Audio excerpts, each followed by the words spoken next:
اور آپ تو نہیں سنائیں گے مگر انہی کو جو ہماری آیات پر ایمان رکھتے ہیں، پھر وہ فرما بردار بھی ہیں۔ فرمایا اور انہوں نے کہا کہ اس پر اس کے رب کی طرف سے کوئی نشانی کیوں نہیں اتاری گئی؟ کہہ دیجئے بے شک اللہ اس پر قادر ہے کہ کوئی نشانی اتارے، لیکن ان کے اکثر نہیں جانتے۔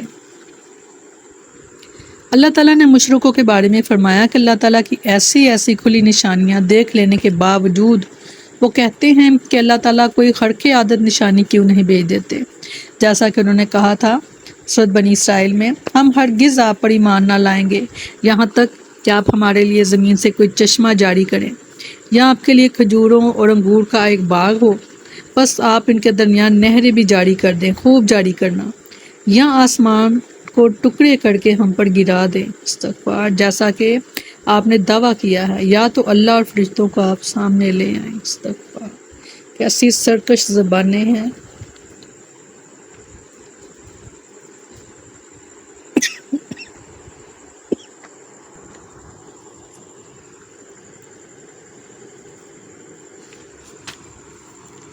فرمایا اور زمین میں نہ کوئی چلنے والا ہے اور نہ کوئی اڑنے والا کہ جو اپنے دو پروں سے اڑتا ہے، مگر تمہاری طرح امتیں ہیں، ہم نے کتاب میں کسی چیز کی کمی نہیں چھوڑی، پھر وہ اپنے رب کی طرف اکٹھے کیے جائیں گے۔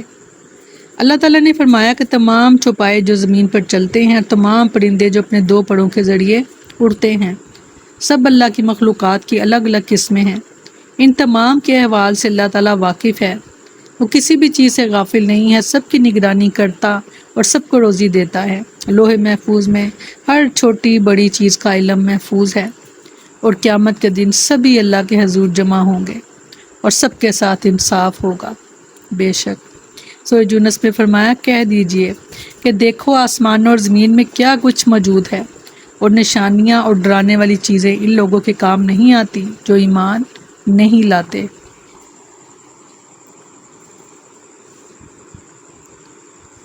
کفار کو متنبہ کیا جا رہا ہے کہ جب اللہ تعالیٰ زمین کے کسی جانور یا پرندے کے حالات سے نا واقف نہیں ہے اور اس کا نامہ اعمال محفوظ ہے اور اس کا بدلہ بھی اسے ملے گا، تو تم اپنے بارے میں یہ کیوں سمجھ رہے ہو کہ تمہیں تمہارے اعمال کا بدلہ نہیں دیا جائے گا؟ سورۃ تکویر میں فرمایا، اور جب جنگلی جانور اکٹھے کیے جائیں گے، سے معلوم ہوتا ہے کہ جانوروں کا بھی قیامت کے دن حشر ہوگا۔ ان سے کفر و شرک اور ایمان اور اعمال کا محاسبہ تو نہیں ہوگا، مگر جو ظلم کسی جانور نے دوسرے پر کیا ہوگا اس کا بدلہ ضرور دلایا جائے گا، کیونکہ اتنی عقل انہیں بھی بخشی گئی ہے، جیسا کہ اس حدیث سے ظاہر ہے۔ سیدنا ابو ہریرہ رضی اللہ عنہ بیان کرتے ہیں کہ رسول اللہ صلی اللہ علیہ وسلم نے فرمایا، ضرور بالضرور تم سے قیامت کے دن حقداروں کے حقوق ادا کرائے جائیں گے، حتیٰ کہ بے سینگ بکری کا بدلہ سینگ والی بکری سے لیا جائے گا، یعنی ایک ایسی بکری جس کے سینگ نہیں تھا اور ایک ایسی بکری جس کے سینگ تھا، اور سینگ والی نے بے سینگ والی بکری کو مارا ہوگا، تو قیامت کے دن بے سینگ والی بکری کو بھی سینگ عطا کیے جائیں گے اور وہ اپنا بدلہ جو ہے وہ لے گی۔ تو انسانوں کو کیسے چھوڑا جائے گا؟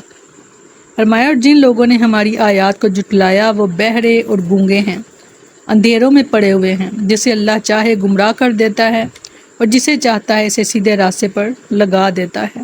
جو شخص اللہ کی آیات کو جھٹلا دے اس پر ہدایت کی سب راہیں مسدود ہو جاتی ہیں، اور اس کی مثال ایسی ہے جیسے کوئی گونگا بہرا شخص گہرے اندھیروں میں ہو، وہ اندھیروں کی وجہ سے خود کچھ دیکھ نہیں سکتا اور بہرا ہونے کی وجہ سے ہدایت کی بات سن نہیں سکتا اور گونگا ہونے کی وجہ سے کسی سے پوچھ نہیں سکتا۔ ایسا شخص گمراہ نہ ہوگا تو کیا ہوگا؟ ہاں، اگر کوئی شخص اپنا رویہ بدل لے اور آیات الہی میں غور کرنا شروع کر دے تو پھر اسے ضرور سیدھی راہ پر دکھا دے گا۔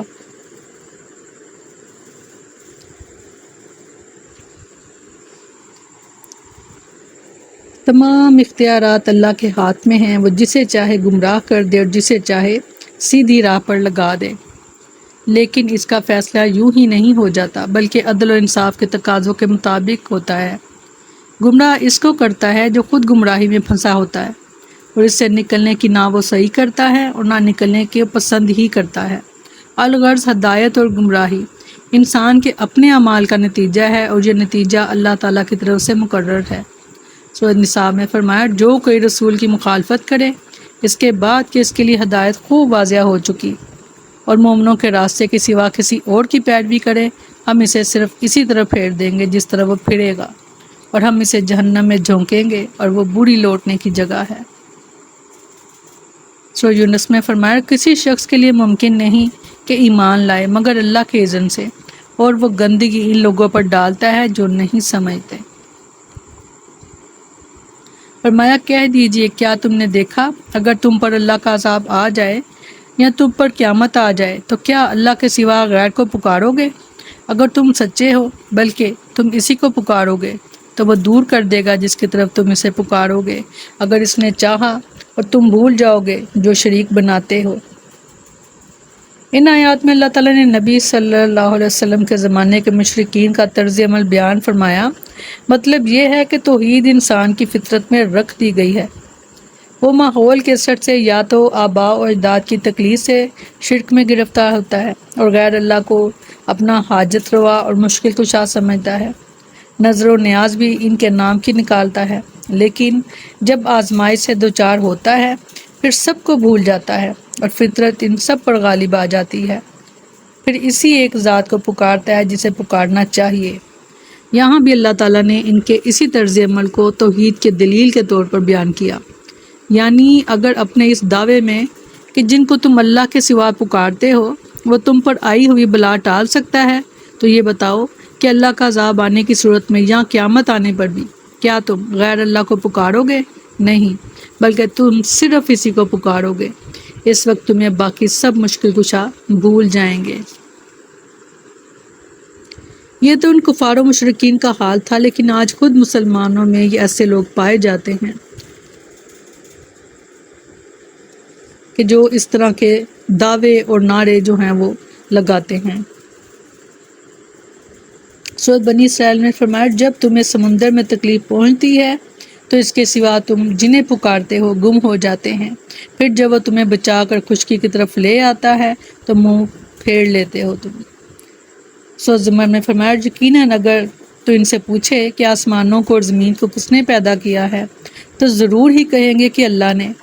کہہ دیجئے تو کیا تم نے دیکھا کہ وہ ہستیاں جنہیں تم اللہ کے سوا پکارتے ہو، اگر اللہ مجھے کوئی نقصان پہنچانے کا ارادہ کرے تو کیا وہ اس کے نقصان کو ہٹانے والی ہیں؟ یا وہ مجھ پر کوئی مہربانی کرنا چاہے تو کیا وہ اس کی رحمت کو روکنے والی ہیں؟ کہہ دیجئے مجھے اللہ ہی کافی ہے، اسی پر بھروسہ کرنے والے بھروسہ کرتے ہیں۔ بے شک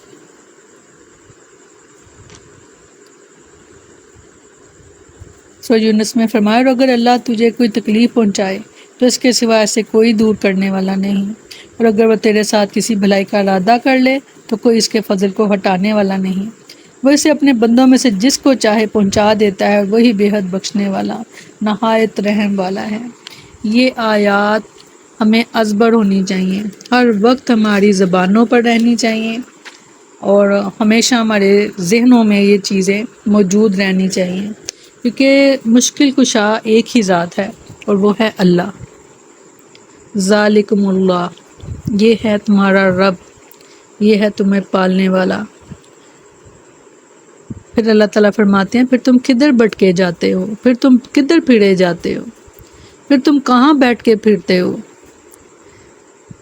اللہ اکبر کبیرہ والحمد للہ کثیرہ سبحان اللہ بکرۃ و اصیلا آمین ثم آمین۔ سبحانک اللہم و بحمدک نشہد ان لا الہ الا انت نستغفرک و نتوب الیک۔ سبحان ربک رب العزۃ عما یصفون وسلام علی المرسلین والحمد للہ رب العالمین۔ السلام علیکم ورحمۃ اللہ وبرکاتہ۔